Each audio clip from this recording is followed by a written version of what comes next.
So first, I just have an announcement that apparently the videos are up on the web now. So if you've missed something in one of the previous lectures, then you can go back and catch it there as well as of course the slides. Oh,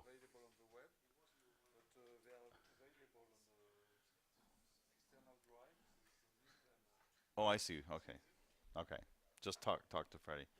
Okay, so now I'm going to talk about Hamiltonian dynamics for about half an hour, and then we'll change into a bit of a seminar format and hopefully a discussion. So some of you will know this stone cold, I guess, for which I apologize. But I was surprised at how many people don't know about Hamiltonian dynamics.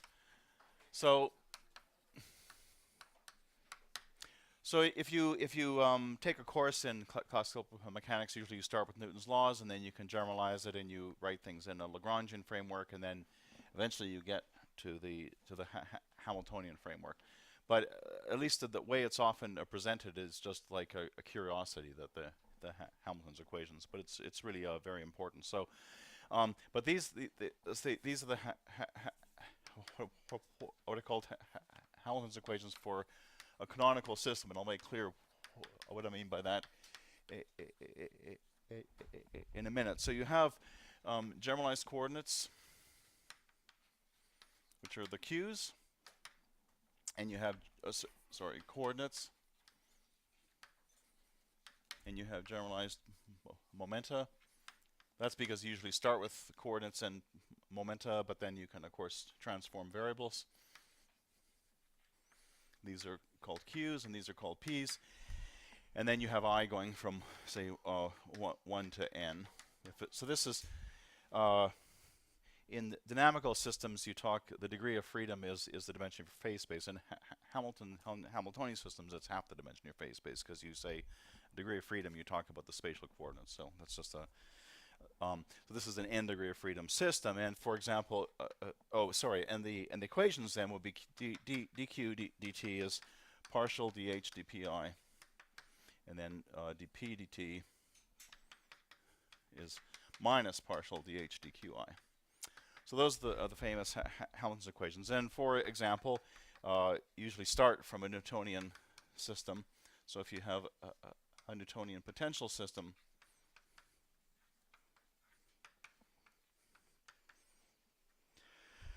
so you have the Hamiltonian is p squared over some call it sum of all the p's over 2m plus some function of your coordinates. So that's just the usual kinetic energy plus potential energy. So you have dqi dt. So if you apply this, dqi dt is dh dpi is just pi over 2m, and dpi dt is minus dh dqi, and that's just du dqi. And so then if you differentiate this twice, d squared qi by dt squared is dpi by d 1 over 2m dpi by dt, which is sorry, no, there's no 2. Yeah. Um, uh, uh, do I have this right? Well, 1 over m dpi dt, which is minus u, which is du dq. This is an ordinary derivative, of course. Du dq I, which dpi. It's too late in the afternoon. So you get minus 1 over m du dq. No, sorry, the gradient. So this is just the Newton's law. And the nice thing about this format is that if you about Hamilton's equations is you know that energy is conserved. So if the system is autonomous, that tells you that there's no explicit dependence of h on time. Then you just if you look for the time derivative of h with respect to time, you get dot product of dh dq dq dt plus this is repeated indices summed. Same thing with p's. But then you see that if you substitute dq dt is dh dp and dp dt is minus du dq, this is 0. So you conserve energy always. Now, when I was taught classical mechanics, I was taught by a energy physicist who felt that the only good reason to do classical mechanics was to get practice before you did quantum mechanics, and he taught out of Goldstein, which sent about the same message, I think.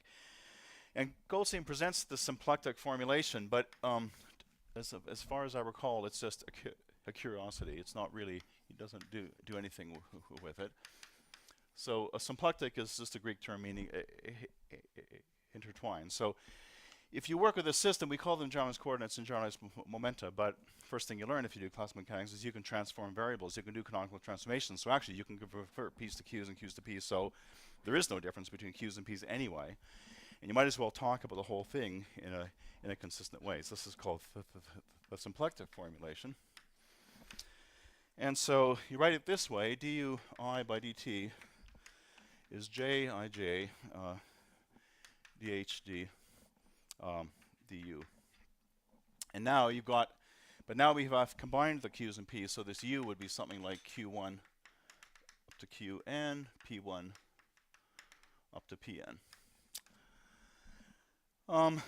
And so now, and the j here is a matrix with zeros, and then you have the identity, the n by n identity matrix. So 1, 1, 1, 1, 1 n times, and zeros here, and then minus 1, etc., minus 1.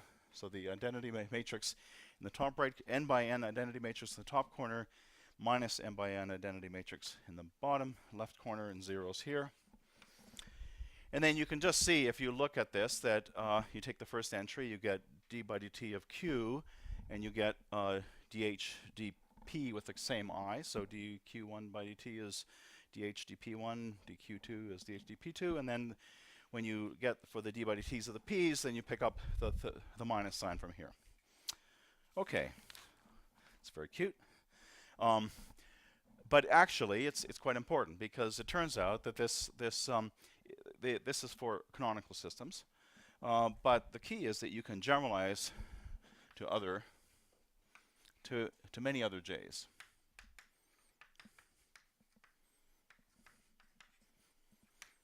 So they don't have to be in this canonical form, and that's really important for fluid mechanics, because fluid mechanics does not go into this form, at least in the Eulerian form. So there's a number of different properties that have to be satisfied.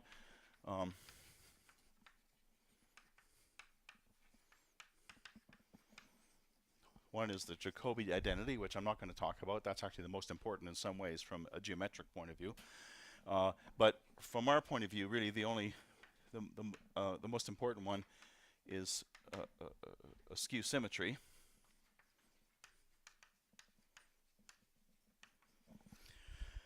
So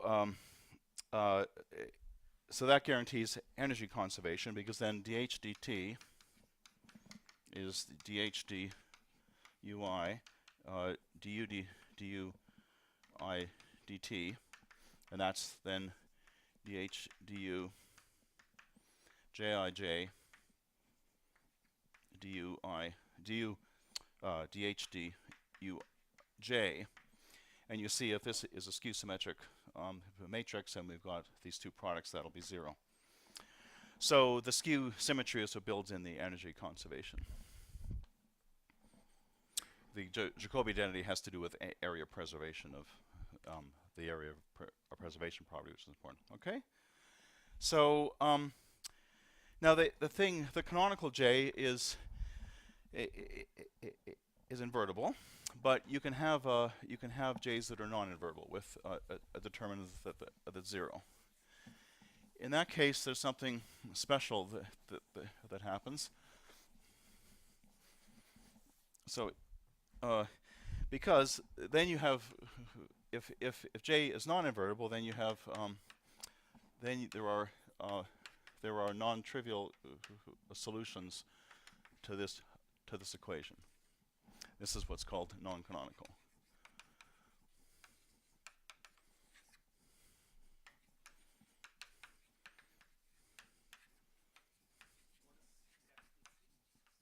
Well, that's what I mean. There are C is the solution of this equation.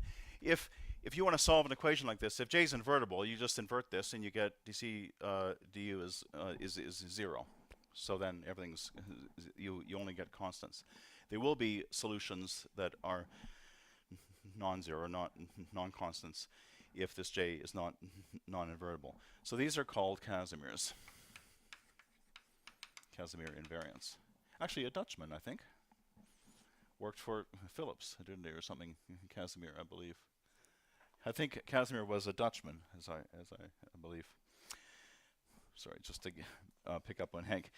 Now, interesting. Casimirs are always invariants.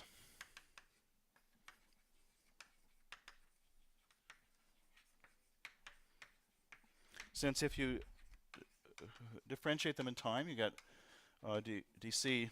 Sorry, I'm not this special. Du du dt.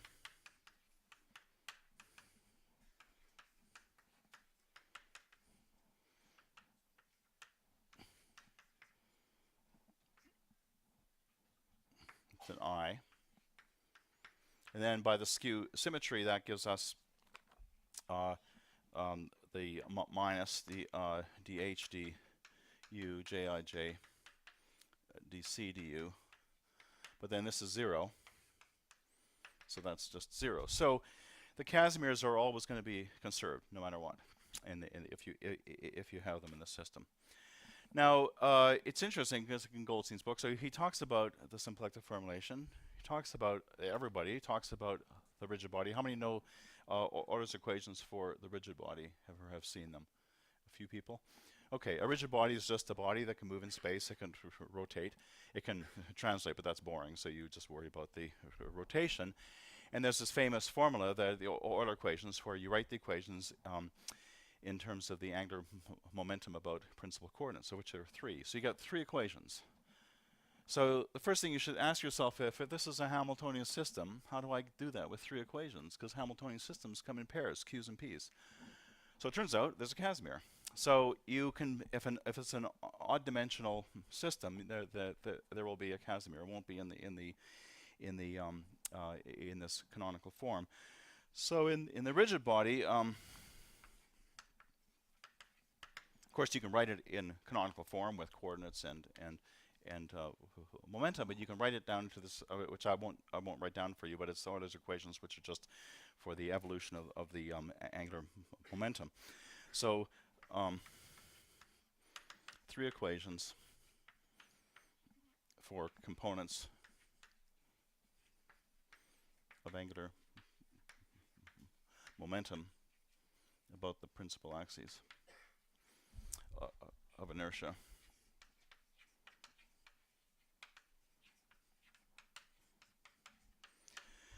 And the total angular momentum, of course, there's an energy. I mean, there'll be conserved energy, Hamiltonian, but the total angular momentum shows up in this case as a Casimir invariant. Yep.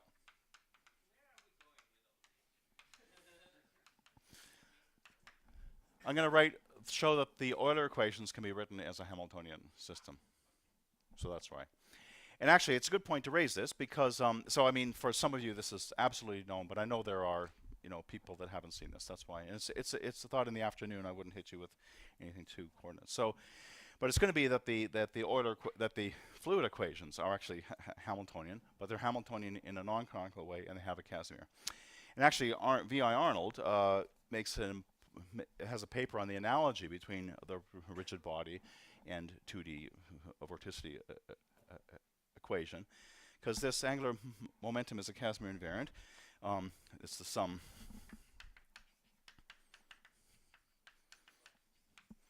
And it's going to be like the entropy. Yep.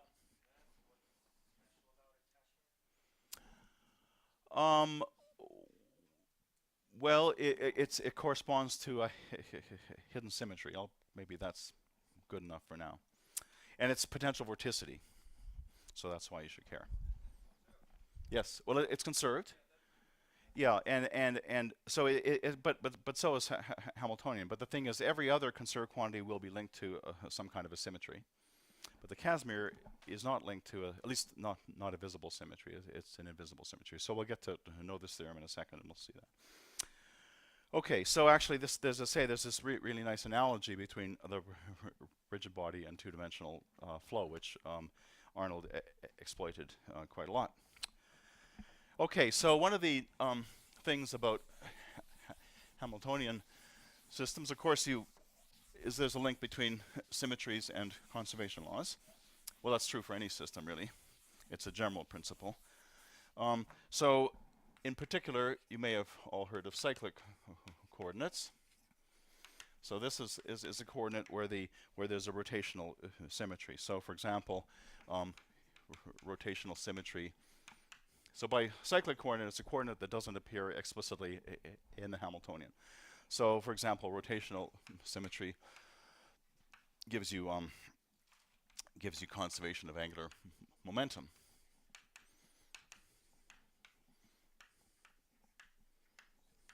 Yep.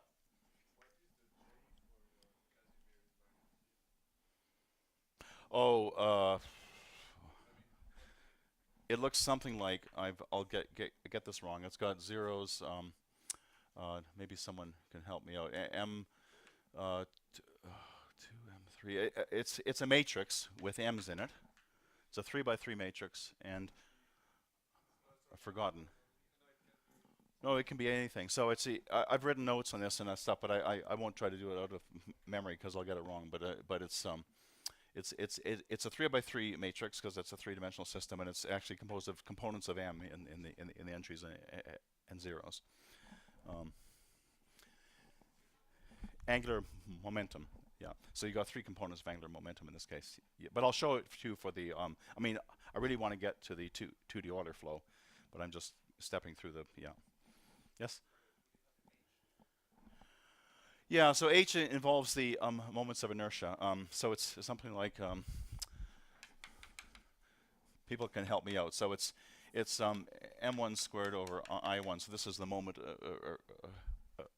of inertia.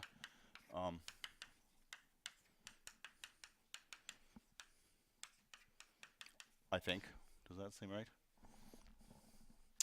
Sorry, I can't think of the J offhand, but it's this matrix that got a determinant of 0.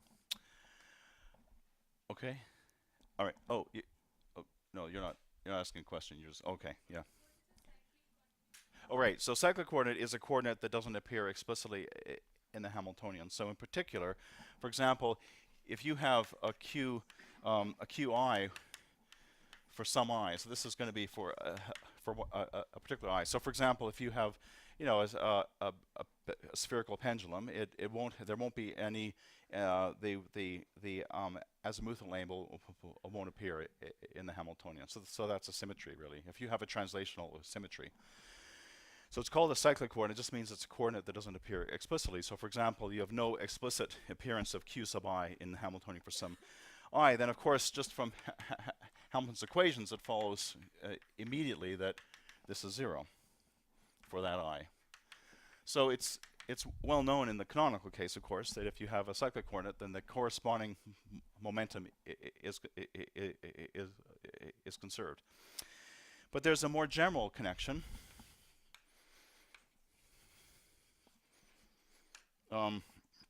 We have know this theorem. And this links symmetries and conservation laws. And if you want a good discussion, this book by Olver that I mentioned earlier is certainly a very good place for that. So this gets a little bit, well, you'll have to bear with me. So Peter Olver's book on symmetries, Lie groups, and PDEs. But I do this in review papers and stuff too, so you can also, I can't think, you can talk to me about it, but I learned it from Olver. So given a function, can be any function, a function of your variable, so let's call it u because we're in this symplectic representation. You can define what's called an infinitesimal generator, but it's going to be a variation in the u, and I'm going to call it delta sub f of u, I, and that's an epsilon. Epsilon is just some small parameter, jij df du, so acting on the gradient, where epsilon is just a small parameter. This is, as I say, this is called the infinitesimal generator, but it doesn't matter. So don't ask me about this yet. So you can define this, right, for any function, and it'll give you a variation, a shift, if you like, in your variables. But the thing about this is that then if you ask how does h vary under the action of this, did I just define it? So I can induce a variation in h from this function f, which is then going to be dh du times delta f of u. So I just take the inner product of the gradient of the Hamiltonian with that particular variation.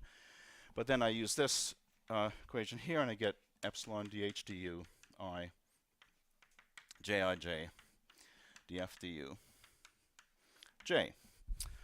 Okay. But if I ask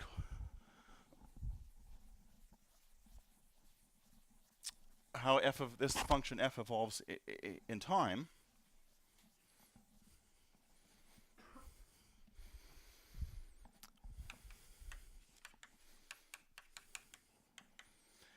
of course I just do the same thing. I take the product rule.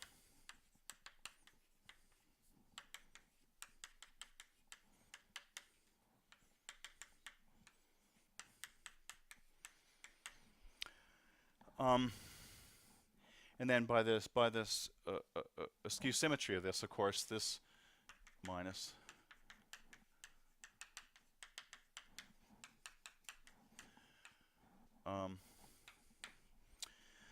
right. So the thing is, though, that if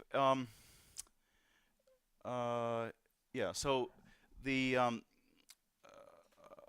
so these are going to be these are the same apart from this minus sign. So what we see is that thus the df dt is 0 if and only if delta sub h of f is 0. Now what that's saying is that this will be a conserved quantity if and only if the variation in h induced by this function f is 0, which means that there's a symmetry. So the symmetry that this f is generating will if you have if h is invariant, then you can generate a variation in u under which h doesn't change, and that symmetry will be associated with a conservation law. So just as a very simple example, if you take for the cyclic coordinate example, let's say f is pj for some j, let's say, so then if we just take our df du, that's going to be 0, 0, 0. There'll be a 1 here, which is in this pj slot. Okay, I'm going to get 0 except when I get this pj slot. And then if I have j acting on this, I'm going to get zeros except in the qj slot.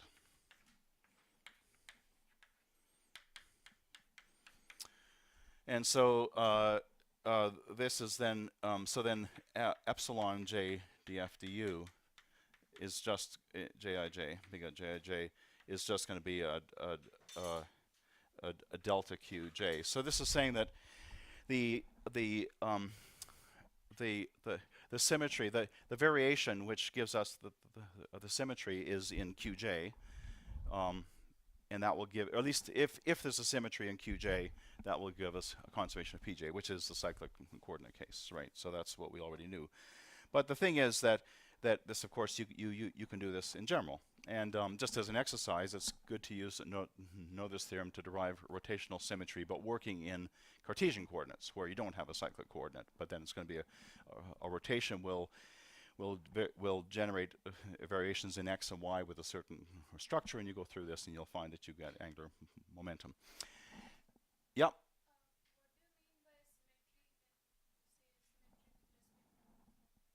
Well, I just mean that the Hamiltonian is invariant if I do a shift in that coordinate, say. So like yeah, like so if you have a system with rotational symmetry, like the classic, planetary flow, then that phi doesn't appear in the Hamiltonian. So, but there's other kinds of symmetries.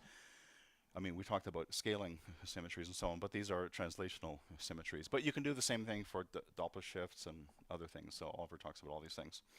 The KdV, by the way, this is how you solve the KdV equation with this sort of approach using Noether's theorem. Now, the thing about Casimirs,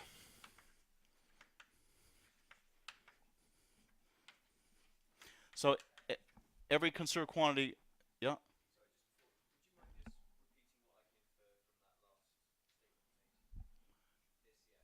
Well, okay, so this is saying that the variation I'm talking about, there's a variation in u induced by the function f, and I'm saying that the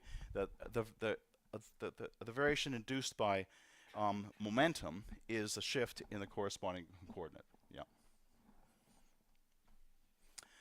Okay, so the interesting thing is a Casimir variance. If you try to use this in this approach, you just get associated with invisible symmetries.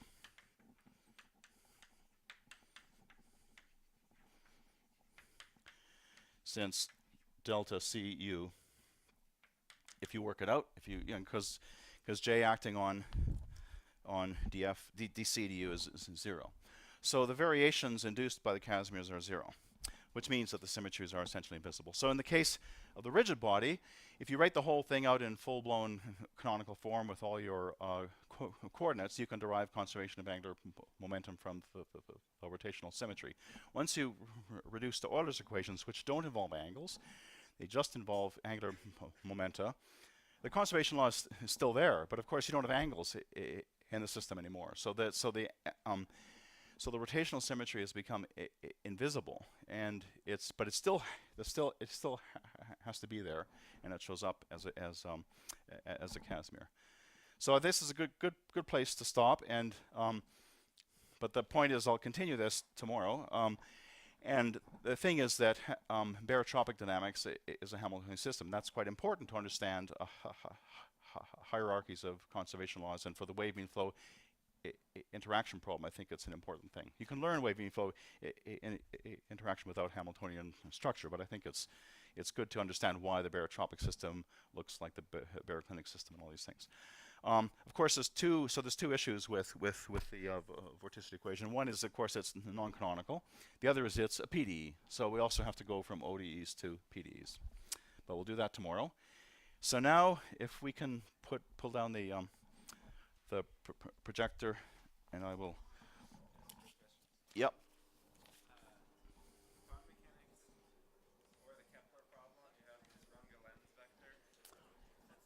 Yeah. Well, it would depend on your coordinates, because you can always go back to I don't know the answer to that quickly. I should, but it's like it'll depend on what your coordinate system is, because if the symmetry is visible, it'll be linked to an explicit symmetry. But if you reduce the system, you may make it invisible. Because isn't it linked to angular momentum actually, or is this something? I thought it was linked to angular momentum.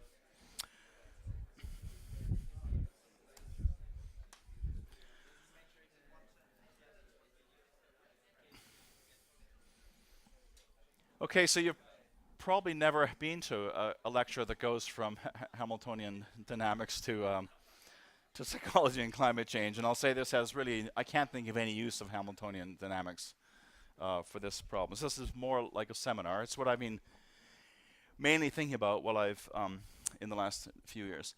So, and you can tell me if you really think it's about a psychology or not. So it's always good to take something interesting on your holidays. And 2 years ago, I bought Kahneman's book and took it with me. How many people know this book? Wow! Oh, come on. It's a bestseller, a New York Times bestseller. I mean, I guess a lot of people have it on their coffee table, but maybe haven't read it.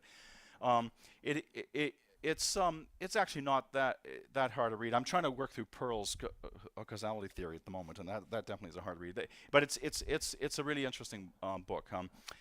And so Kahneman is a psychologist who actually won a Nobel Prize in economics, which I think tells you something, because I suspect that economists haven't got very high opinions of psychologists. But he and his well, Swirsky, but Swirsky died, so didn't get the Nobel Prize. I won't be talking about that part. I'm going to be talking about the bit I think is more relevant. So a key idea here is that humans use heuristics to rapidly assess probabilities and predict outcomes. So heuristics are rules of thumb, right? And they're useful, but they're prone to errors. And I guess this is a hugely cited paper. And you actually, it's an appendix of the book, but you should just read it, or maybe I can send it around. It's a science paper. If you ever have the prejudice that social scientists aren't rigorous, read this paper. It just makes your jaw drop. It blows your mind. So concise and so good. So they came up with a number of heuristics. One was a representative heuristic. So the idea that A might lead to B is considered more likely if B is similar to A. Another one is availability. An event is considered more likely if you can think of instances of it. Another is anchoring, so that you always start with a prior, and that your final estimate is some adjustment from that prior. And one of the bottom lines of this, Scorsese and Kahneman were longtime collaborators, and I guess they were trying to decide whether statistical reasoning was sort of a natural human activity. I mean, obviously, image processing, humans are amazing at. But they concluded that statistical reasoning does not come naturally, and that these errors lead to unconscious biases, and of course, being psychologists, they did a lot of experiments with undergraduates and whatnot. It's interesting because we do, of course, I went to a gender bias training at Reading, but it's all from Kahneman. I mean, it's not about gender bias here, but this is where it all comes from. It's really fundamental.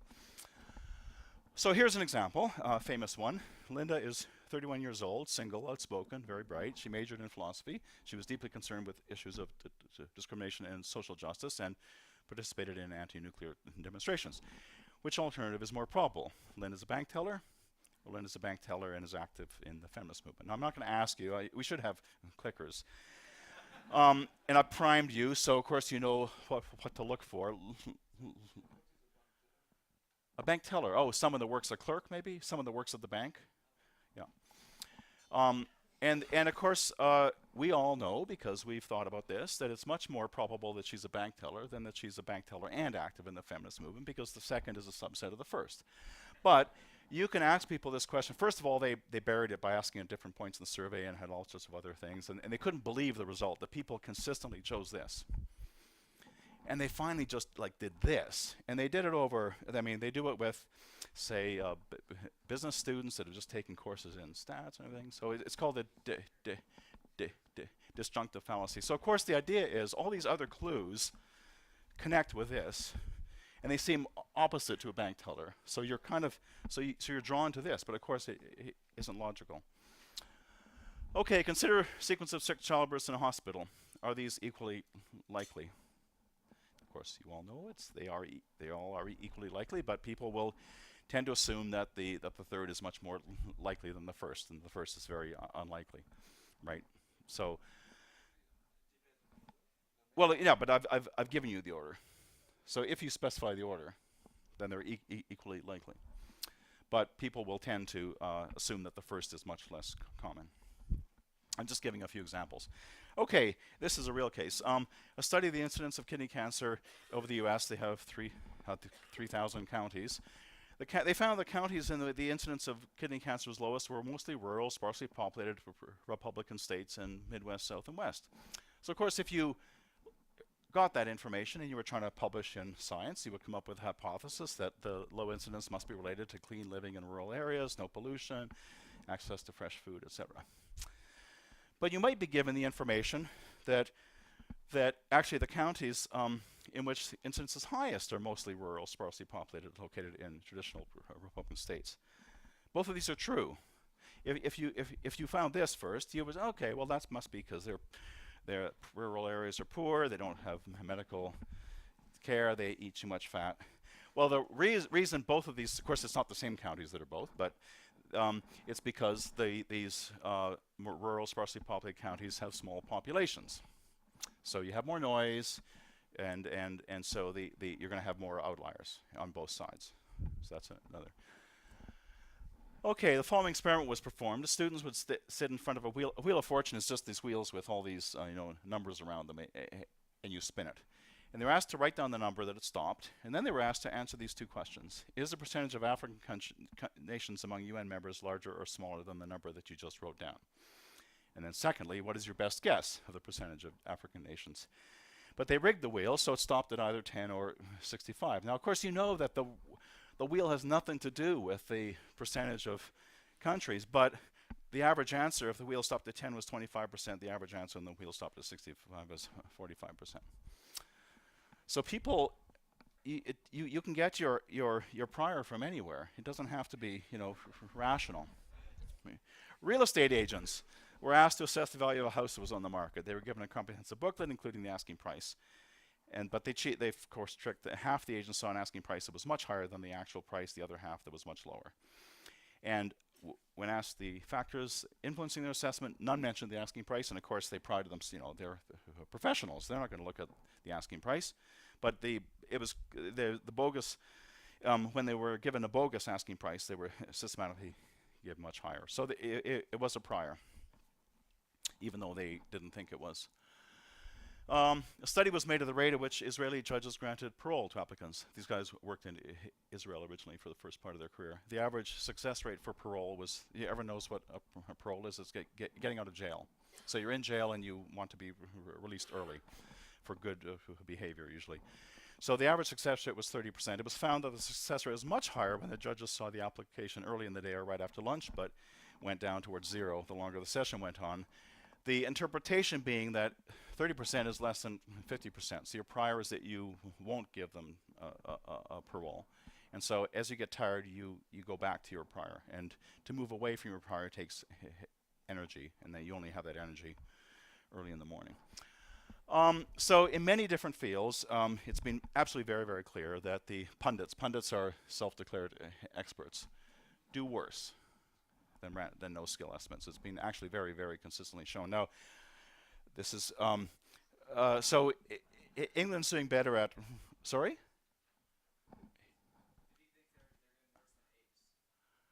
Well, yeah, random. So England is doing better at rugby now, but they hosted the World Cup 2 years ago, and just before there was a semi-final, and they had to play Australia, and the Guardian got its 7 experts, England.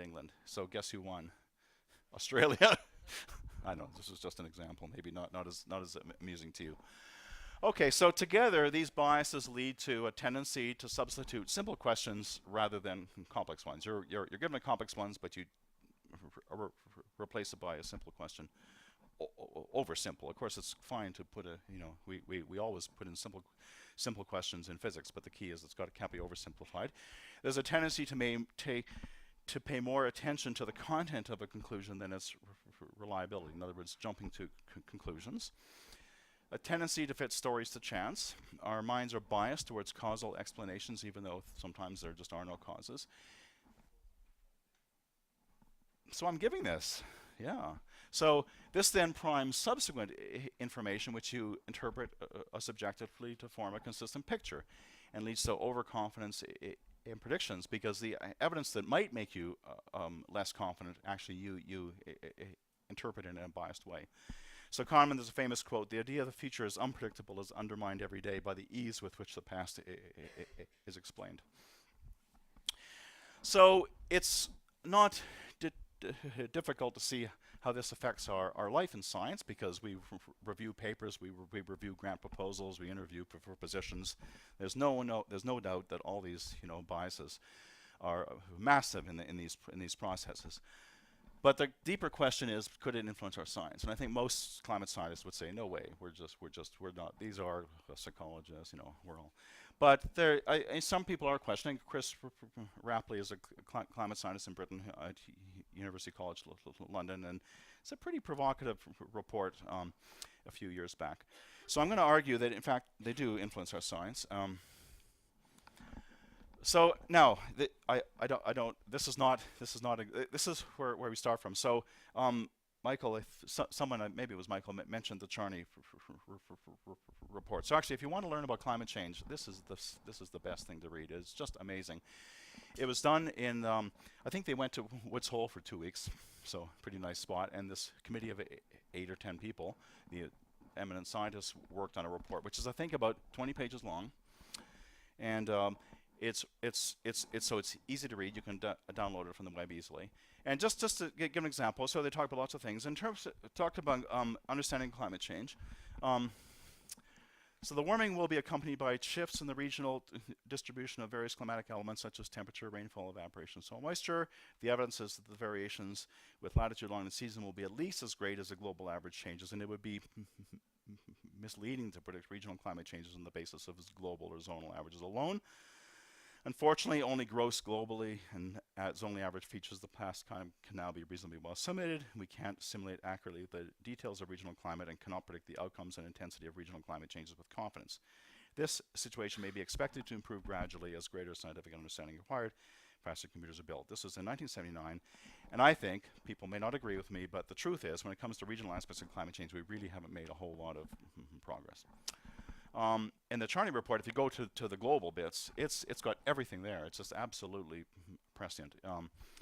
In fact, I'm sure you've heard that the Charney range of climate sensitivity is still the range. And actually, it's an interesting question whether people don't. It's a prior, of course.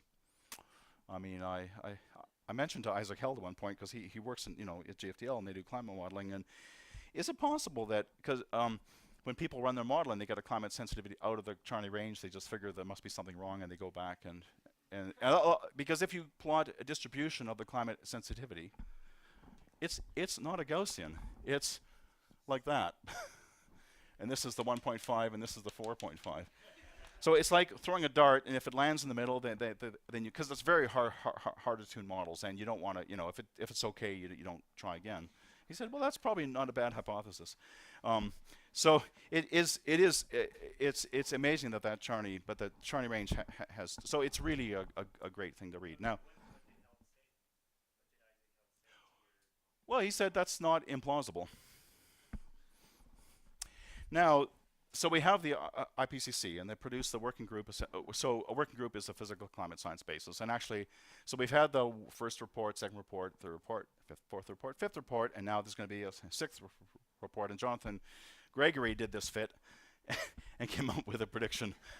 The number of pages will be up here. These things are just getting bigger and bigger and bigger. Okay, so I'm going to give a few examples of where I think where I think some of this psychology comes in. So, there was this big thing about the hiatus. Maybe it was a surprise to scientists because the models seem to fit the observations just a bit too tightly in the past. I mean, this is a figure from IPCC. This, if you've used to these things, this is the global mean, so land surface temperature or land and ocean surface. The blue or purple, I guess, are the models with only natural forcings, volcanoes and solar. And then the pink is the models with the anthropogenic forcing, and this is the observations. It goes right through the middle with no noise.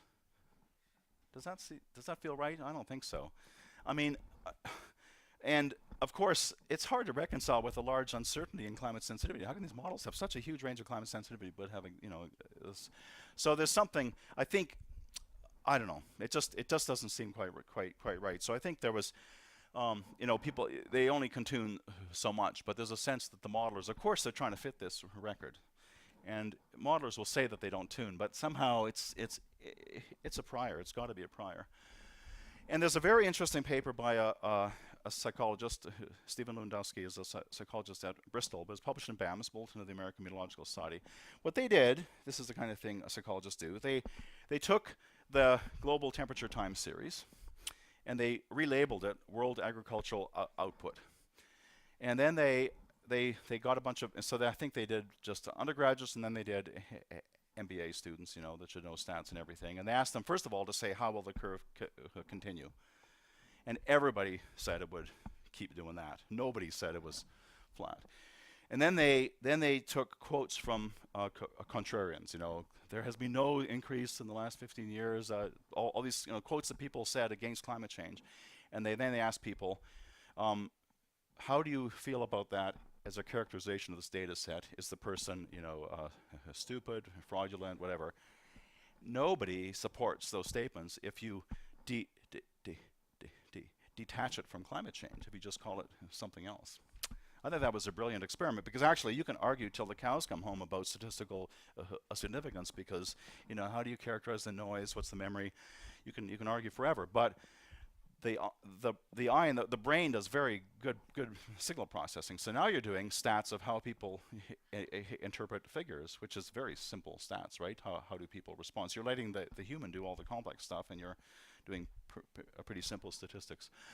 Another example. So there was a detection of this. So you've all heard about the NAO, the North Atlantic Oscillation. This is the time series of the NAO over 100 and some years, and in a prior up to this period. Oh, no, that doesn't work, does it? Up to about here, there was this big trend. So everyone got excited about this big trend in the NAO, and IPCC Error 4 Summary for Policymakers. So SPM Summary for Policymakers is the highest level. There's also a technical summary, but the SPM is the most important conclusions for policymakers. And largely it was based on a study from one study, but it's a study from a lab. There's some labs that have a very dominant role in this, the Hadley Center, Canadian Climate Center, GFDL. So there's some of the big national labs. If you publish a paper, they aren't going to give it the same credence as if it comes from one of these labs. I think that's also true. So I think that was also part of it. But it was strange, because the models had a very, very small NAO trend. But in the detection attribution methodology, they allow themselves a scaling factor. So they argue, well, the models might have the right sign, but they just don't have the right magnitude. So if the magnitude's wrong, that's fine. We wouldn't worry about that. At the time, there was a prediction, I guess, Kushner held and so on, that the storm shocks would shift poleward under climate change, and from the NAO, that would be this trend in the NAO index. So kind of, I think the pieces sort of fit, and so on. But of course, what's happened since is it's gone way back down, and actually no one talks about a poleward shift of the North Atlantic anymore. If you look at, it doesn't project on the NAO at all, really. It's more of a jet extension. So so this conclusion in the SPM isn't there anymore. Another example, also from the Canadian group, but the extratropical storms predicted to become more intense. Okay, this didn't get to the SPM, but it was in the chapter. It was based on minimum mean sea level pressure, and they found that in the models the mean sea level pressure went down, and they were characterizing storms by minimum mean sea level pressure. Now, if you're talking about storms in present day variability, people do use minimum sea level pressure, but there are thermodynamic reasons why minimum sea level pressure why sea level pressure decreases at higher latitudes over time. So you got a trend, but it's flat, and actually you don't care about sea level pressure, you care about the gradients and the winds. That's what storms are involved, is the gradients. So there are long-term decreases that are unrelated to intensity, and people have realized that now. And in AR5, there was a huge stepping back from this conclusion. No one believes it anymore. People are looking for any robust aspects of cloud-rated forcing. You're probably aware that cloud forcing is one of the most uncertain aspects. So if you can try to find some robust arguments, so in the last IPCC, they argued, so if you accept this poleward shift of storm tracks, which does seem to work, although no one knows why really, but it does seem to work most places, then, and certainly in the southern hemisphere, then if you move the clouds, so clouds have an albedo effect. If you move the clouds poleward, there's less sunlight to reflect, so that's a negative cloud-rated forcing. That would be a very robust thing. That made it to the AR5, but there's actually no support for the link between storm track shift and cloud-rated forcing in observations. And if that's the mechanism, it should show up in shorter time scales. And it was also shown that actually the models that show the realistic behavior in the variability, so in other words, they agree with observations, the variability don't show this effect in the climate change projections, and those that do show the effect don't show the variability. So This will not be in AR6, I can guarantee you. And maybe the biggest of all, the wet get wetter, dry get drier, if you've heard of that, has been the foundation stone of statements of confidence about changes in the water cycle. So in the summary for policymakers, not only is that an important document, they have headline statements, of which I think there were 19. This is the headline statement. Changes in the global water cycle will not be uniform. The contrast between wet and dry regions and between wet and dry seasons will increase, although there may be regional exceptions. So there's often these caveats thrown in. So this is what's called the wet get wetter, dry get drier, and it's based on the idea that if all things being equal, if the circulation stays the same, if you have a moisture atmosphere, you get more moisture transport, more moisture convergence. And the observed evidence in favor of this invoked was changes in ocean salinity. The only problem is precipitation over the ocean and precipitation over the land are rather different. And there's been a lot of papers out showing that this paradigm really fails badly over land, and actually the basic assumptions behind the paradigm fail over land. So this will not be in, I don't know, this is a big one. So somehow this will not be in AR6. So these are statements that I meant to take this, didn't I mean to take this out? Anyway, so these are big things that, you know, many people have looked at, and yet somehow it seems like it's overconfident. Yeah, so California drought's a big issue for the Americans. There were two papers that came out at almost the same time in GRL and Journal of Climate, very good journals. This one, the key points, the third point, warming has this means global warming. Anthropogenic warming has rapidly amplified the probability of severe drought. This one says the precipitation deficit was dominated by natural variability, and the recent severe deficit is not a harbinger of future precipitation change, which I think most people would interpret as contradictory conclusions. The interesting thing is, it's the same people, same person at least. Now, they're not inconsistent because this is precipitation, and sometimes when you talk about drought, there's metrics of drought. This is Palmer index that people use that combine temperature and precipitation. They're very controversial. Most people find them, I mean, people argue they're not too reliable, but the idea is that if it's warmer, you'll evaporate more air from the moisture. So they're not inconsistent, but this one's pitching, you know, the spin, if you like, is about climate change, and the spin here is about the variability and actually the fact that they can forecast it. But don't you think people will get confused by that sort of thing? It's because they have to have a simple narrative. So actually, you could say it's the journal's fault, but anyway. So the midway summary, yeah, okay, we're all prone to unconscious biases when we make judgments under uncertainty. This is a very, very important thing. True in life, but even as scientists, even though we're supposed to be rigorous. And I say it influences not just the conduct of science, which I guess is well known, we're all human, but I think it really impacts the science. And to publish papers, especially in high-profile journals, I mean, Nature and Science are infamous for this, it's advantageous to construct simple narratives. And typically, you do an uncertainty analysis. I mean, Nature and Science are really, you know, strict or anal, you could say, about error bars. But it's all Fisher testing, you know, which, if you know anything about statistics, is really naive. And the most important parts of the argument, which are the logic, are not tested. So, you know, you test various little bits and pieces, but the whole thing is this narrative.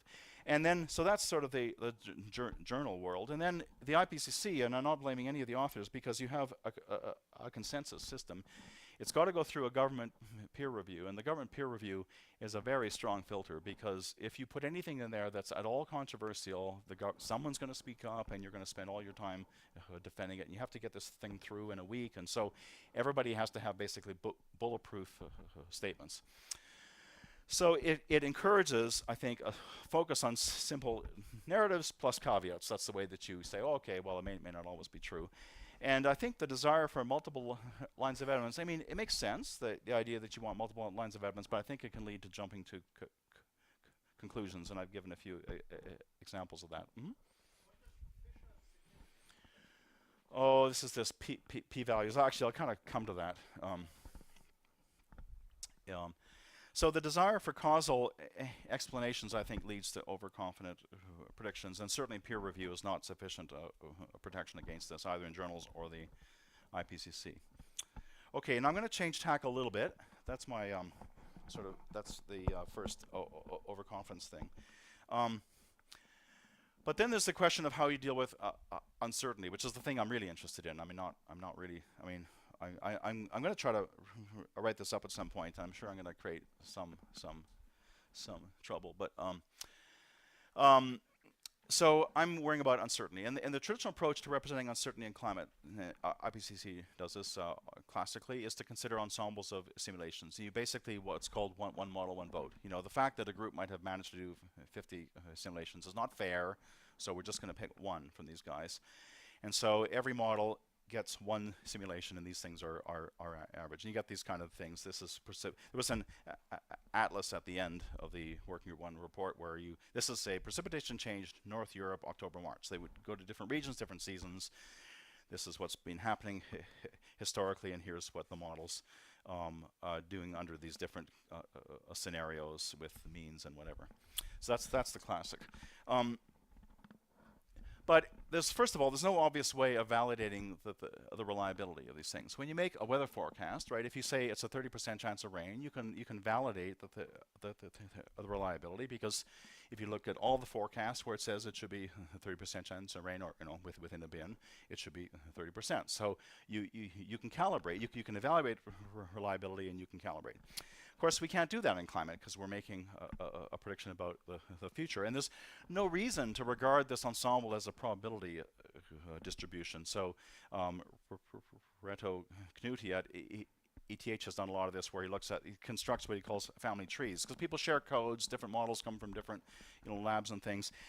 And it turns out that if he just looks at the patterns of climate change, he can figure out where they came from. He can do like a DNA analysis from the patterns, which is scary. The other thing is, of course, if you want to do sort of a probabilistic analysis, you have to do very long simulations, right? Because you've got to get enough statistics. To get long simulations, you have to have poor resolution, because if it's high resolution, it's too expensive. So you tend to have some pretty bad errors and some pretty bad places. I mean, in the Met Office model, they spend a lot of time, they still don't get the monsoon over India. It rains over the ocean. Now they worked at that really hard. That's a pretty important process. And blocking I've talked about. So this is ERA 40 is the observational analysis. So this is the this is versus longitude. So it's some sort of a blocking index, which must be a fraction of times or something when the state's blocked. So this is the observations in the dash, and this is the multi-model mean. So you see that there's a pretty big error here. Here's the change. So this is the model in the present climate. This is the model in the future climate. So we're trying to talk about a change in blocking when you've got a bias that's maybe 10 times as big as the change that you're predicting. It's scary. And these are the model errors. And you can see that they're really on the same scale as this. So this is the mean, but the models are really all over the place here. What was this? This is the latitude of the blocks, and there's some outliers there. So this is a problem. The models have pretty big systematic errors when it comes to circulation effects. There are some approaches to try to calibrate projections using observations using what's called emergent constraints. You probably haven't heard this term. It's a bit of a jargony term. I guess it's like emergent phenomena in physics. So you have, what you're looking for is a relationship between the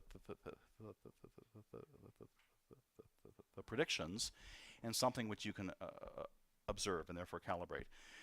So there was a paper by Kitson and Gerber that got a lot of attention, where it was because the southern hemisphere, so the SAM is the southern annual mode. I think I mentioned that earlier, and there's this polar jet shift, and so they found a relationship. They claim you might not be too impressed, but anyway, they found a relationship between the magnitude of the shift and the eddy correlation, the autocorrelation timescale of the SAM.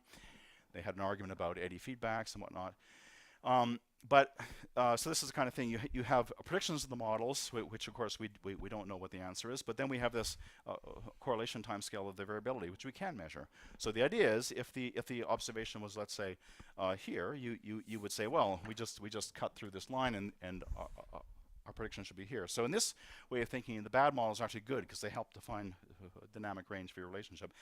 But it turns out to be an artifact. Simpson and Polanyi have pointed this out. Actually, it's ironic because it's a example of Simpson's paradox, a different Simpson. So it's well known in stats that if you can have hidden variables. So you will, if you look at regression of one variable against another, it's prone to what's called the Ewell-Simpson effect or Simpson's paradox. And the idea is that you can see a trend in different groups of data, which, for example, in this case is shown with a positive trend. But if you combine the groups, then you can maybe get the opposite trend. And there's actually no right answer to this. You need to understand causal relations. Very important. How do we make sense of the divergence? I said models disagree. So now that I'm in Europe, of course, I'm looking at European climate. So, and I should say a lot of the reasoning behind this is in this a perspective paper in Nature Geoscience a few years ago. So this is the lower tropospheric wintertime zonal wind speed. The climatology is in the gray contours here, and then the change, end of century response. This is the more or less the business as usual scenario shown in the colors, and these are from models that all had a small ensemble, and you could at least assess the reliability of these that they were real. It wasn't just noise. And you see that they're all over the place. I mean, the Canadian model shows a strengthened jet over Southern Europe. The NCAR model over Northern Europe. EC Earth is also more like the Canadian model. I guess these kind of group, you could say. But anyway, the sign is all different here. So all the models predict that there will be an important change in the winds over Europe, but they all predict it's going to happen in a different place. So if you average that, you just get something very, very weak. But that's not the most likely outcome. It's if you had a bimodal PDF, right? The average isn't an occupied state. So, and that's what's done, is to take the multimodal means. So for aspects of climate change connected to atmospheric circulation, things like the jet stream and monsoon and stuff, we have this problem. We've got three problems. We don't have clear observed changes. We've seen time series events, so on and so on. They just basically, it's very hard to pick out any trends. We have poor theoretical understanding, and the model results are not robust. Whereas for the thermodynamic aspects, we have good observations, we have a theoretical understanding, and we have robust model solutions. So this is like a triple whammy. So when you look at the statements, you get stuff like this. There's low confidence in near-term projections of the strength of the storm tracks. Natural variations are larger than the projected impact. Low confidence remains in projecting changes, especially for the North Atlantic. Number of extratropical cyclones is unlikely to decrease by more than a few percent, and changes are likely to be small compared to natural variability. But is this the right way to ask? This is not very informative. So IPCC uses a likelihood scale, and but I've talked to people about this. 33% is unlikely. If I told you that the plane that you're about to board had a 33% chance of crashing, you would not board that plane unless it was absolute. So this is, it's a kind of a strange, terminology. So basically, once something's called unlikely, and IPCC, they don't really talk about it anymore, and they're interested in trying to get things up in this kind of area. So I don't think that's a very natural scale. Okay, so we talked about Fisher testing. So it's this 95% confidence thing, right? So you do your test and you get a p-value and you want it to be less than 0.05, which is supposed to mean that the likelihood that you could get this result by chance is less than 5%, and then you reject the null hypothesis. That's a classic thing. You have a null hypothesis. But actually, it depends on your prior knowledge. Of course, it has to defend, and this is encapsulated base. And there's a lot of focusing on statistical significance. You have to get the p-values lower. In fact, there are now a lot of journals that ban p-values. They just don't even deal with it because they know it's fallacious, but we still do it in climate. So this is a really interesting paper in Nature. Not about climate at all, just about statistics. So if you have, let's say that you have that you have a null hypothesis and some alternative hypothesis. Let's say it's just a 50-50. You don't really know. if you get a p-value of 0.05, which normally you would think that that's a really good thing, the chance of the null hypothesis being true is still 30%. It's not 5%, it's 30%.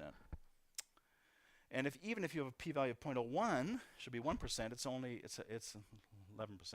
So actually, for these p-values to have what you would intuitively expect, like 0.01 leads to 1%, and a 0.05 leads to, well, 4%. You have to have actually that the chance of a real effect, that the chance of no real effect has to be 10%.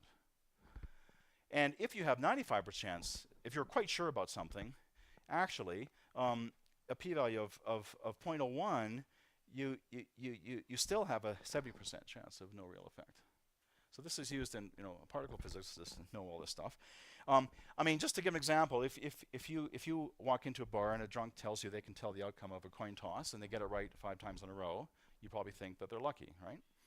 If you talk to a professor of music at the University of Vienna and they tell you they can tell the difference between Mozart and Haydn by looking at just one line of music and they get it right 5 times, you think that they're really good, aren't they? It's the same stats, but it's a different prior.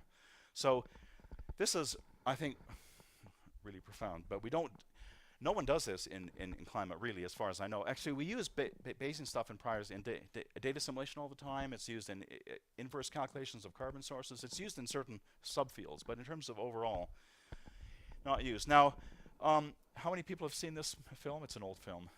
Oh my goodness, you're all so young.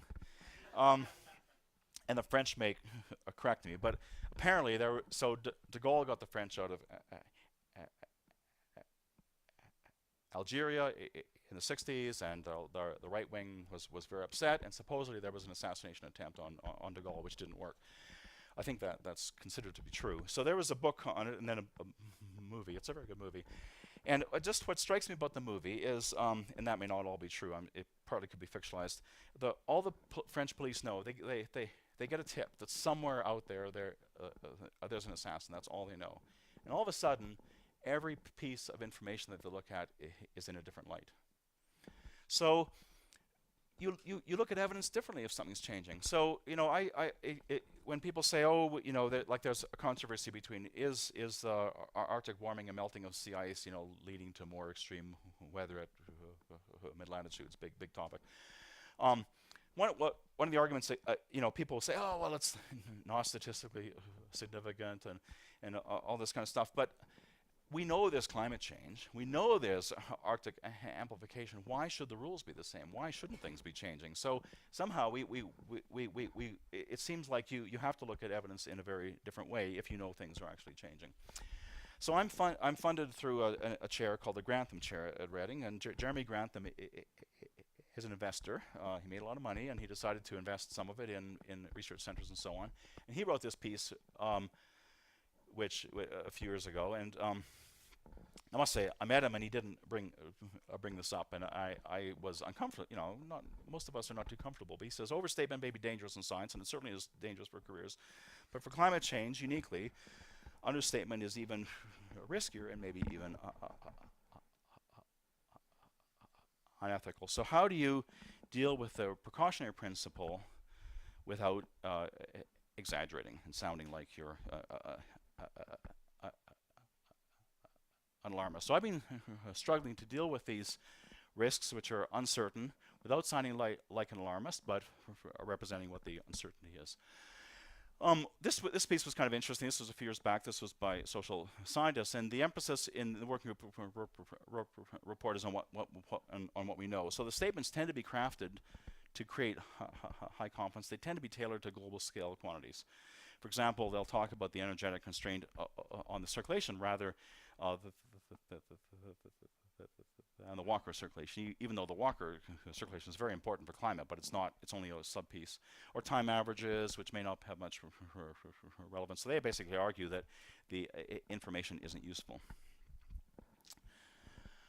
Now, another book I read on holiday was by Nate Silver. How many people have heard of Nate Silver? Okay, the Americans anyway.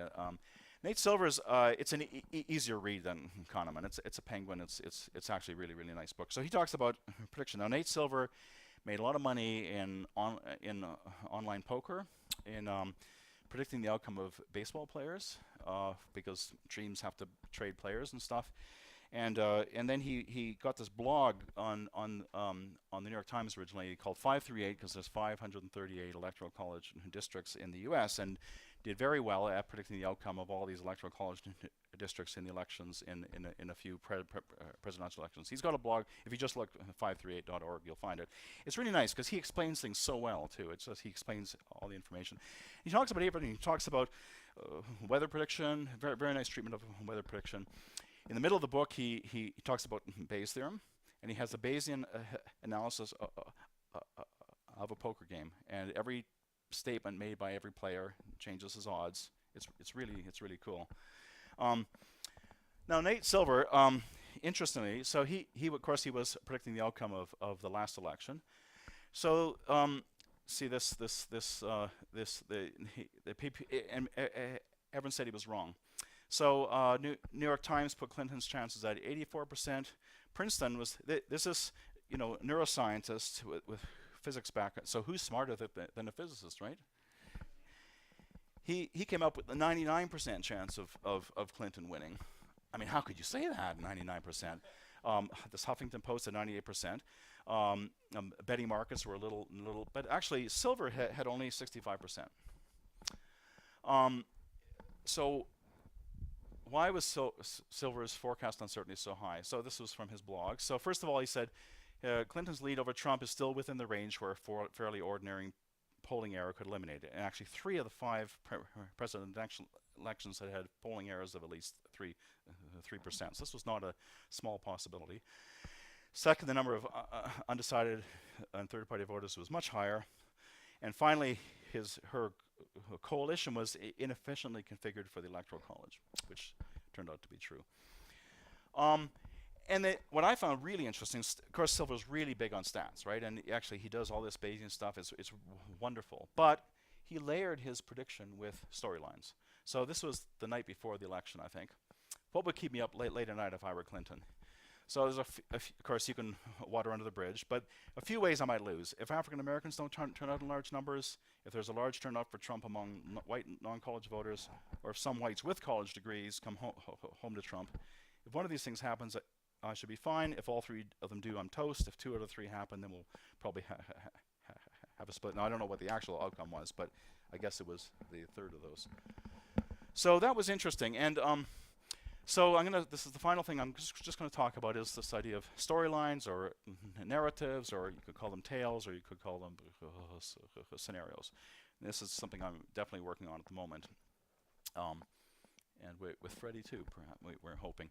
So since the Paris Conference of the Parties year and a half ago, of course, now the idea is that we're now taking action on climate change. So the demand for quantitative information has increased. I think you could argue that up until recently, mainly it's been a qualitative information. But now we're going to be very specific about carbon targets and impacts. And 2 degree, there's a whole IPCC report going to be written on the difference between a 2 degree world and a 1.5 degree world.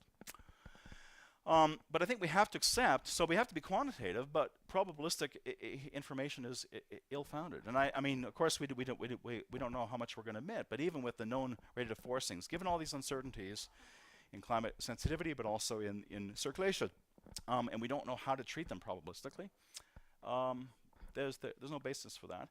And we have to accept that information is not the same thing as predictions. And I think a lot of climate scientists, or a projection is just a prediction made conditional on a certain scenario. A lot of climate scientists really, this is what they think is somehow the truth. But of course, the models have such biases and everything that you have to think about, where is the information in there.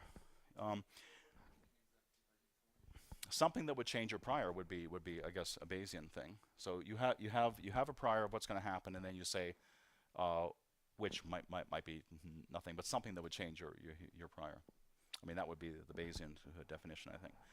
So this idea of storylines or narratives, tales, it's a physically based, it could be a physically based unfolding of past events. For example, you could have a storyline of Superstorm Sandy, about how the tropical storm did a weird left hook and collided with the extratropical storm. Or you could have a storyline of plausible future events. For example, collapse of the Western Antarctic ice sheet. I think the key is you don't necessarily, I mean, Freddie would see this as a challenge, but you don't necessarily have to regard any probability. You're not making a prediction. You're focusing on what's plausible, and the emphasis is placed on the understanding of the different factors that were involved, and certainly for future, the plausibility of those factors or of changes in those factors. So it's a very different approach. Now there's another psychological aspect to this. So there's a famous, I think Gigerenzer is a pretty famous psychologist, and so they, of course, Kahneman, Tversky and Kahneman argued that our minds are not built to work by the rules of probability. And I think the way I took what they say in this paper, maybe I'm not understanding it correctly, is that it can't be that humans can't assess risks, or we would never have got here, right? We would have been killed by tigers or something. So we must manage to be able to process clues, and we must do some risk analysis. So there must be some way that we are processing information. So this is the standard approach. Let's say that you go to the doctor and you have a symptom that might be connected with a certain disease. And let's say that there's some sort of test for that disease. And let's say that the probability, if you have the disease, the test has a reliability of 0.8. In other words, it'll catch 80% of the people with the disease. But there's a false alarm rate of 0.096. I'm not sure why it's 0.096. And you test positive. Should you worry? So most people would say, oh my God, I've got this thing. Well, if you want to do it right, you can use Bayes' theorem, but who's going to do that, So this is why Tversky and Kahneman find that people can't do this processing intuitively. But Gigerenzer pointed out that actually, I've never read Bayes' paper, that actually in Bayes' original paper, there's actually a simpler version of Bayes' theorem, which is just this. So if I tell you that out of 1,000 people who go to the doctor, 990 won't have the disease, but 990 won't have the disease, but 95 of those are going to test positive. 10 of them will have the disease, and 8 of those are going to test positive. Now do you worry? Well, no, because I'm comparing 8 with 95. Well, you might worry a little bit, but you're not going to worry as much because you've only got a 10% chance.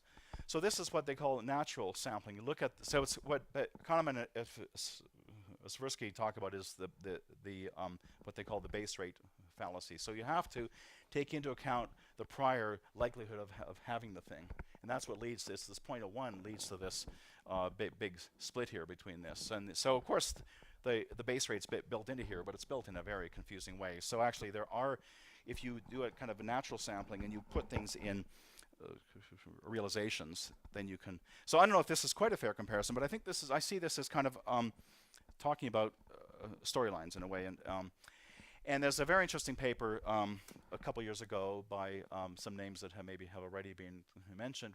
Wilco Hatzeliger, Van Oldenburg is a creator of the Climate Explorer. We've heard about Lenny Smith, and they talk about tales of future weather. So they say, let's just imagine what might happen with simulations, and we're not going to try to be probabilistic, but we're going to feed the imagination, and that's perhaps a better way to talk about climate change than these probabilistic approaches. Thank you very much. Oh, sorry, I do have a summary. I realized. So yeah, so let me quickly.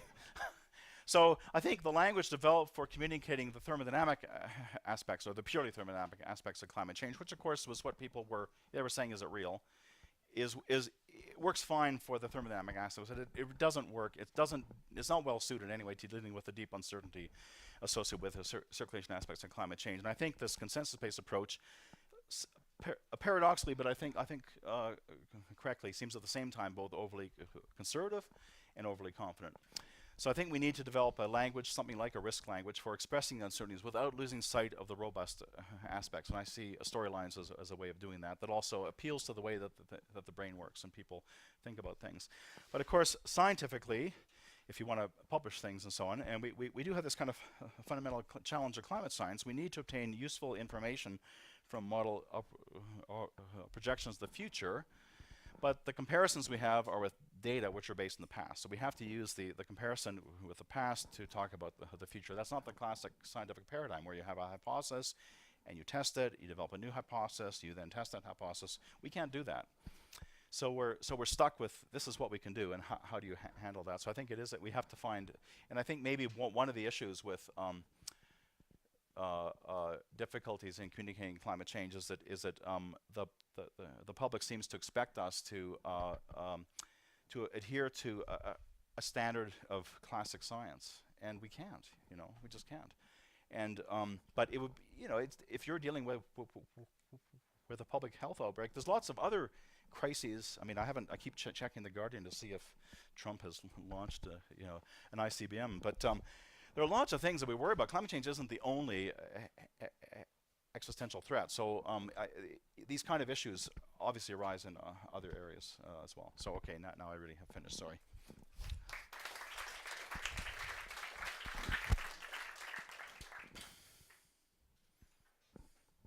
Yeah.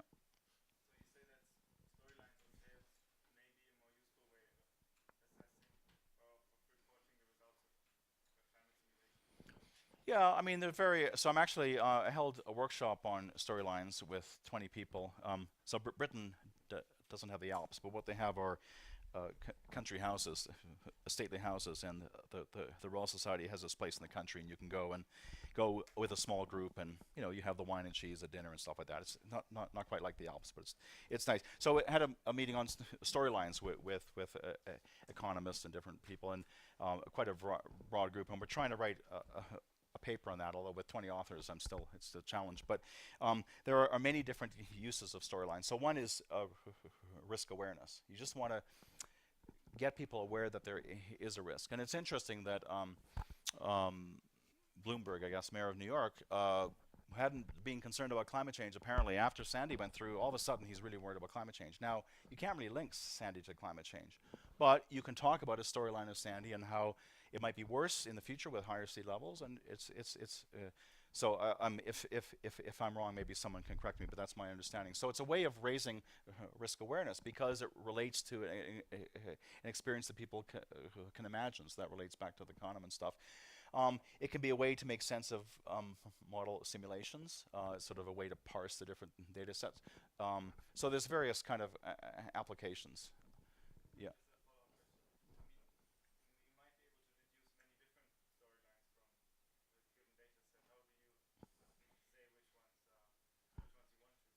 Well, it would depend on your vulnerability. So I think it's so. For example, I just have a paper out in the journal Climate with Giuseppe Zappa. So we talk about circulations of circulation change over Europe based on how much the tropics warms, how much the Arctic warms, how much the stratosphere changes. These are things that we don't know, that we can't really be probabilistic about, but you can talk about kind of extreme limits.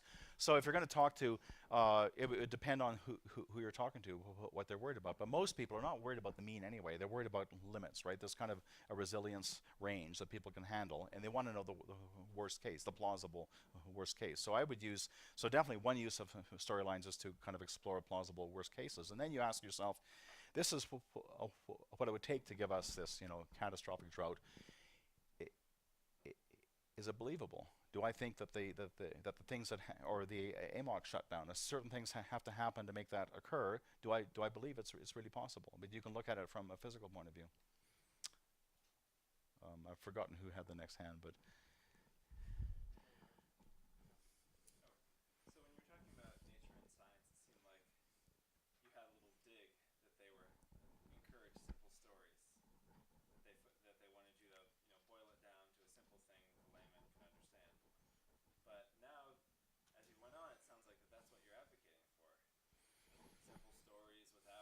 But it would have to be couched in the right. But I think the key is how do you frame it? So you don't say this is the answer. You say this could happen, this could happen. But think about these things, and what are you worried about? Where are your vulnerabilities? So you're not making. So you have to be very clear. It's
Oh, has it gone off? Oh. So I agree that developing narratives might help. So I like more reading fictions than science papers, right? But at the same time, you showed all these IPCC examples that went kind of in the wrong direction, or it turned out to be not really had a good base. So, and we also see for some problems in climate science, people who advocate their results pretty fast to the media and tell very strong narratives, right? So where do you find the Yeah, point that's not the now? kind of narrative that Yeah, as I right. say, It's it's very easy not a prediction. to have catchy narratives about climate change and so on, and you get the publicity for that pretty fast, right? So where, I don't, yeah, but I don't, I just, I'm trying to find approaches that are not probabilistic if we don't have any confidence in being probabilistic. Why should we pretend that we can be probabilistic? So it's overconfidence to try to be probabilistic. You might as well admit that you can't be, and say there are various plausible things that could happen, and the ones that you care about will depend on who you are. I mean, there's no one that wants to know just in general what's going to happen. Everybody's got a particular thing that they're worried about, or a set of things they're worried about in climate change, right? I think you have to tailor your study to particular risks. So we in this journal climate paper we look at the effect on Mediterranean precipitation, because drying out of the wintertime Mediterranean precipitation is probably the biggest climate impact in Europe that will happen. So I think you have to look at it. So it's just a way of, and that, well, you can read that paper. I don't think it's a pretty normal kind of paper. I don't, so it doesn't have to be dramatic. I'm just using it as a way to parse the information, or the Hutzelager thing. I mean, they're just talking about if you want to look at examples of what things might be. These are plausible examples. But if you're worried about compound risks and things, it's very good to have, then you can follow compound risks. So once you construct the PDFs, it's really, really difficult to do that. So the Met Office is, for their next round of climate projections for the UK government, is using a combination of probabilistic and actually, they're calling them storylines now, but just because they don't have a very large ensemble. But I think, so so it's basically you should not tell one narrative, you should tell an ensemble of narratives, yes, right? yes. But you shouldn't treat it as a probabilistic ensemble, but you should, yeah, that's right. You should provide an ensemble of narratives, yeah. Because you can't communicate uncertainty. Right. Rachel Cooney is basically saying that telling the Yeah. public because it could, Like Nate Silver, he said there are 3 ways that this could go wrong, and he laid them all out. He didn't give any probability, just said these are 3 things that could happen. And if all 3 of them happen, then you have a perfect storm. She can survive one of them happening, but probably not 2, and certainly not 3. So I think that's a beautiful example of a narrative, which is not I think it's just a very honest way of presenting the information. Other question? Last question. Just one last question. So I'm thinking if we're media facing or if we're facing policymakers and we take a step back on how much certainty we're giving our science, and we frame everything as just, it's plausible, we don't know. I'm wondering what voices are going to rise to the top. But there are certain things that we do know. So we do know about the thermodynamic aspects, right? And actually, Do you think for a policymaker, thermodynamics versus circulation aspects, that's going to ring true? well, if you talk about temperature versus precipitation, it'll ring true. I mean, because they understand temperature and heat wave, well, at least certain kinds of heat waves. I mean, there are some dynamical aspects of heat waves, and actually, the climate sensitivity uncertainty doesn't matter for impacts, because if we're talking about a 2-degree world, climate sensitivity matters for the carbon target, but it doesn't matter for the impacts. And so it depends on your audience. If you're talking about a politician or whatever, or a government person, you say, what are the impacts in a 2-degree world? The climate sensitivity uncertainty is gone, because you're a conditioning on a certain amount of warming. So yes, it's important for carbon targets, but it's not important for impacts. And then you focus on the other things, circulation and so on. But I think there are things where there's a strong risk. So I'm trying to find ways to combine the sort of more certain things for which we could be. So, for example, one thing that you can do, and people have done a certain amount, is you condition on the circulation regime, and you look at the changes within a given subject to a certain regime. So people, for example, looked at how, say, if you have a blocking event, how are the heat waves changing over time given that same blocking event. So that, and then you get very good signal to noise. But then you say, well, how might the blocking change? Well, now we need a storyline. So I think there are ways to communicate the sort of more confident aspects in a conditional way with some confidence, and then you have to articulate the other aspects through some other approach, like a storyline. But I think it's possible to combine these two approaches. At least that's what I'm hoping to do.